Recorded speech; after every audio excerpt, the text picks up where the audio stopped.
నమస్తే నేటి ధరణి న్యూస్ కి స్వాగతం। డాక్టర్ బిఆర్ అంబేద్కర్ కోనసీమ జిల్లా రావులపాలెం మండలం రావులపాలెం గ్రామంలో వైఎస్ఆర్ కాంగ్రెస్ పార్టీ క్యాంపు కార్యాలయం వద్ద గురువారం నిర్వహించిన మీడియా సమావేశంలో పాల్గొన్న డాక్టర్ బిఆర్ అంబేద్కర్ కోనసీమ జిల్లా అధ్యక్షులు చిర్ల జగ్గిరెడ్డి ఈ కార్యక్రమంలో అంబేద్కర్ కోనసీమ జిల్లా పార్లమెంటు పరిశీలకురాలు జక్కంపూడి విజయలక్ష్మి అలాగే రాష్ట్ర కార్యదర్శులు కర్రి పాపారాయుడు చింతలపాటి శ్రీనివాసరాజు పాటి శివకుమార్ చెల్లుబోయిన శ్రీనివాసరావు పాల్గొన్నారు। అనంతరం మీడియా సమావేశంలో జగ్గిరెడ్డి మాట్లాడుతూ రాష్ట్రంలో నారావారి సారా ఏరులై పారుతోందని ఆ కల్తీ మద్యం తాగి ప్రజల ప్రాణాలు పోతున్నాయని అలాగే ఆంధ్ర రాష్ట్రంలో ఉన్న మహిళలు మాంగళ్యాలతో చంద్రబాబు ఆడుకుంటున్నారని ఆయన అన్నారు। అలాగే కొత్తపేట నియోజకవర్గంలోని బయట గవర్నమెంట్ షాపులో 190 రూపాయలకు దొరికే మద్యం బండారువారి బెల్ట్ షాపులో 230 రూపాయలు అమ్ముతున్నారని మన నియోజకవర్గంలో యూరియా దొరకదు కానీ కల్తీ మద్యం మాత్రం పుష్కలంగా దొరుకుతుందన్నారు। ఈ కార్యక్రమంలో ముఖ్య నాయకులు ప్రజాప్రతినిధులు కార్యకర్తలు అభిమానులు పాల్గొన్నారు। పోతరేకులు చాలా ఫేమస్ వైఎస్ఆర్ కాంగ్రెస్ పార్టీ హయాంలో మేము ఆ గ్రామానికి ముందు వెళ్ళాలంటే అల్లూరు సీతారామరాజు గారి విగ్రహం కనిపించేలా అక్కడ ఒక చెరువును అభివృద్ధి చేసి మేము ఆ పూతరేకుల షాపులన్నీ ఉండే విధంగా మేము చూసాం। ఈ రోజున కూటమి ప్రభుత్వం వచ్చిన తర్వాత మరి ఏదైతే ఆత్రేయపురం ముందు వెళ్ళాలంటే ముందు మొట్టమొదటిగా దర్శనం ఇచ్చేటువంటిది ఒక లిక్కర్ షాప్, అది కూడా ఒక ఆక్రమణలో పెట్టి దానికి డోర్ నెంబర్లు అన్నీ కూడా ఇచ్చేసి మరి ప్రభుత్వ ఆక్రమణలో లిక్కర్ షాపులు పెట్టి నడుపుతున్నారని చెప్పి నేను చెప్పట్లేదు, నడుపుతున్నారని వారి ప్రాజెక్ట్ కమిటీ మరి డైరెక్టర్ ప్రాజెక్ట్ కమిటీ వైస్ చైర్మన్గా ఉన్నటువంటి ఆయనే ఇవాళ కంప్లైంట్ ఇచ్చే పరిస్థితుంది। దీనికి మరి బండారు వారి సమాధానం ఏంటని చెప్పి నేను అడుగుతున్నా। మీ కార్యకర్త చెప్పింది నేను మాట్లాడి, ఈయన ఒక నాయకుడు కదా, మీ దాంట్లో పదవిని పొందిన నాయకులే ఈరోజు నువ్వు దోచు తింటుంటే ఈ రకంగా మరి వాడు కూడా ప్రశ్నిస్తున్నారు। దీని మీ సమాధానం ఏంటి, దీని మీద అధికారులు ఏమి సమాధానం చెబుతారని ఈ సందర్భంగా అడుగుతున్నా। అలాగే ఈ లిక్కర్ షాపుల్లో పెట్టినటువంటి యొక్క ఏవైతే బాటిల్స్ ఉన్నాయో వాటిల్ని ఈ రకంగా గుర్రంబం వేసి మరి బండారు మరి సారా సత్యానందం అని వారి గతంలో చక్కగా పేరు నిలబెట్టుకుంటూ పైన నారావారి నకిలీ మద్యమో నారా చంద్రబాబు నాయుడు గారు అమ్ముతుంటే మరి బండారు వారి మరి గుర్రం బొమ్మ ఇవాళ అవినీతిలో నకిలీ మద్యంలో లేదా బెల్ట్ షాపుల్లో మరి అగ్రస్థానంలో ఉన్నారని ఈ సందర్భంగా తెలియజేస్తూ ఈ నియోజకవర్గంలో ఓటేసిన ప్రతి వారికి ఇక్కడ స్థానిక శాసనసభ్యులు ఇచ్చేటువంటి బహుమతి ఏమిటంటే 190 రూపాయలకి మరి మద్యం షాపుల్లో దొరుకుతూ ఉంటే 230 రూపాయలు పెట్టి ప్రతి కుటుంబం నుంచి ఓటేసిన ప్రతి వారి నుంచి 40 రూపాయలు దండుకునేటువంటి కార్యక్రమం, వారికి నొప్పి తెలియకుండా ఉండడం కోసం పేలిపోయేటువంటి కుక్కర్లు, కొద్దిగా మంట ఎక్కువ పెడితే పేలిపోయేటువంటి కుక్కర్లు పంచి చేతులు దులుపుకుందామని చూస్తున్నాడు। కానీ తప్పిది, ఎందుకంటే మీరు ఎవరికైనా మహిళల యొక్క మాంగళ్యంతో ఆటలొద్దు। కూటమి ప్రభుత్వం 3 పార్టీలు, ఇదిగో కింద 3 సింబల్, 3 పార్టీలు ఇందులో కూడా చక్కగా ఐకమత్యం పాటిస్తూ ఉన్నారు। 3 అని ఒక కోడ్ వేసి ఇవన్నీ కూడా మామూలుగా పెద్ద చిన్న షాపుల్లో దొరకవు, మామూలు గవర్నమెంట్ షాపుల్లో దొరకకుండా చేసి వాటిని బండారు వారి బెల్ట్ షాపుల్లో పెట్టి మళ్ళీ వారు బయట నుంచి సరుకు తేకుండా కేవలం వారు మాత్రం ఇచ్చినటువంటి నకిలీ మద్యం మాత్రమే ప్రజలు తాగాలనే విధంగా ఈ రకంగా 3 సింబల్ వేసి గుర్రం బొమ్మేసి ఈరోజు నియోజకవర్గాన్ని దోచు తింటున్నారు బండారు సత్యేంద్రరావు గారు, కూటమి ప్రభుత్వ నాయకులని ఈ సందర్భంగా తెలియజేస్తూ మరి తప్పనిసరిగా దీనికి మూల్యం ఇవాళ ప్రతి ఒక్క ఆడబిడ్డ యొక్క ఉసురు మీ కూటమి నాయకులకు తగులుతుందని ఈ సందర్భంగా తెలియజేస్తూ మరి సెలవు తీసుకుంటా ఉన్నాను। ఒకసారి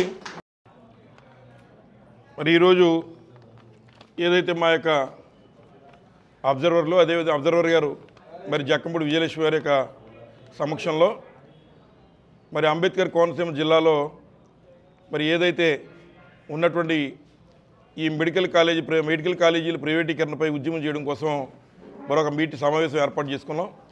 అందులో భాగంగా మరి ఈ ప్రెస్ మీట్ కూడా ఏర్పాటు చేసి మరి ప్రస్తుతం రాష్ట్రంలో నారావారి సారా ఏదైతే నారావారి సారా ఏరులై పారుతుందో దాని విషయంలో కూడా మరి కొన్ని విషయాలు మీతో చెప్దామని చెప్పి ఈ ప్రెస్ మీట్ ఏర్పాటు చేయడం జరిగింది।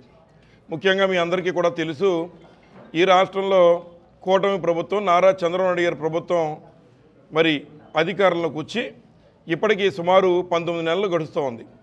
మరి ఆ రోజు జగన్మోహన్ రెడ్డి గారు 2 సంవత్సరాలు కరోనాతో పోతే మిగిలిన 3 సంవత్సరాల్లో అనేక రకాలుగా మెడికల్ కాలేజీలు ఇతర సంపద సృష్టించి జగన్మోహన్ రెడ్డి గారు ఒక మంచి నాయకుడిగా నిరూపించుకున్నారు।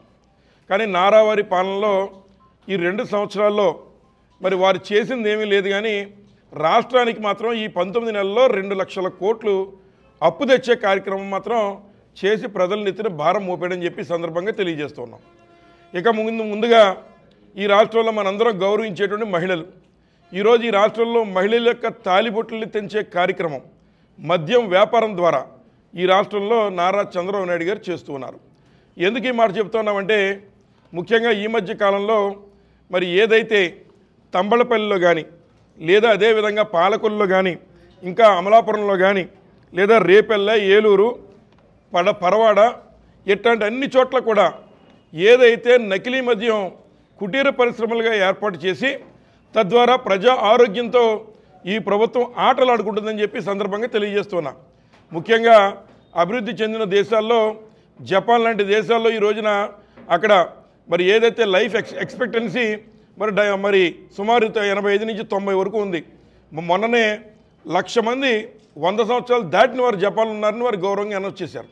కానీ ఆంధ్ర రాష్ట్రంలో లైఫ్ ఎక్స్పెక్టెన్సీ అయితే 68 నుంచి 69 పడిపోయింది. ఎందుకు కారణం అంటే, ముఖ్యంగా నారా చంద్రబాబు నాయుడు గారు ఏదైతే ఈ మద్యం వ్యాపారం చేస్తూ తద్వారా ఈ రాష్ట్రంలో ఉన్నటువంటి పేద ప్రజలకు ఆరోగ్యంతో ఆడుకుంటున్నాడు.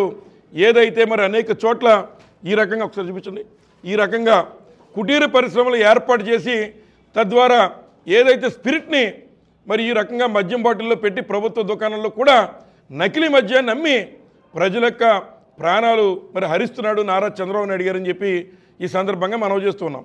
ముఖ్యంగా తంబళ్ళపల్లి ఇష్యూ ఒకసారి మనం చూసుకుంటే, మరి ఏదైతే తంబళ్ళపల్లిలో ఆయన చెప్తున్నాడు, మరి మొన్న ఒక కుటీర పరిశ్రమ పెట్టి అక్కడ జయచంద్రారెడ్డి అనేటువంటి ఎవరైతే బీఫామ్ నారా చంద్రబాబు నాయుడు గారు ఇచ్చారో మరి ఆయన ద్వారా అక్కడ కార్యక్రమాన్ని నారా చంద్రబాబు నాయుడు గారు నడిపారు. అలాగే జనార్దన్ రావు అనేటువంటి ఆయన్ని మరి ఏదైతే విదేశాల్లో గతంలో స్కిల్ డెవలప్మెంట్ స్కామ్లో కూడా నారా చంద్రబాబు నాయుడు గారు తన పిఏని మరి విదేశాలు పంపించి డ్రామా ఆడారు. మళ్ళీ వాళ్ళ కొత్త డ్రామా తీసుకొచ్చి జనార్దన్ రావు గారిని మరి విదేశాల్లో పెట్టి ఒకరోజేమో ఆయన అక్కడి నుంచి మరి ఘనంగా ఎయిర్పోర్ట్లో రిసీవ్ చేసుకుని మళ్ళీ వస్తాడు. వచ్చి ఇవాళ ఈ రాష్ట్రంలో ఈ యొక్క అక్రమ మద్యానికి ప్రధాన కారకుడు జోగి రమేష్ అని చెప్తున్నాడు. ఈ రాష్ట్రంలో అక్రమ మద్యానికి ప్రధాన కారణం వైఎస్ఆర్ పార్టీకి చెందినటువంటి జోగి రమేష్ అయితే, మీకున్నటువంటి ఎక్సైజ్ మంత్రి గాడుదలు కాస్తున్నాడా నారా చంద్రబాబు నాయుడు అని అడుగుతున్నాం. అలాగే మరి ఏదైతే మరి జోగి రమేష్ గారు చెప్పారు, నేను సిబిఐ ఎంక్వైరీకైనా సిద్ధం, లై డిటెక్టర్ టెస్ట్కైనా నేను సిద్ధమని చెప్తున్నాడు. ఇవాళ మేము నారా చంద్రబాబు నాయుడు గారిని అడుగుతున్నాం, మీరు నిజంగా ఈ యొక్క రాష్ట్రంలో తెలుగుదేశం పార్టీ కూటమి నాయకులు కలిపి ఈ రాష్ట్రాన్ని మద్యం ద్వారా మీరు దోచుకుంటున్నారనేటువంటిది వాస్తవం కాకపోతే, మీరు దీని మీద సిట్ కాదు, మీరు సిట్ అంటే సిట్టు, స్టాండ్ అంటే స్టాండ్ అయ్యేటువంటి సిట్ కాదు, సిబిఐ ఎంక్వైరీని ఆదేశించే దమ్ము నారా వారికి ఉందా అని చెప్పి ఈ సందర్భంగా మేము అడుగుతున్నాం.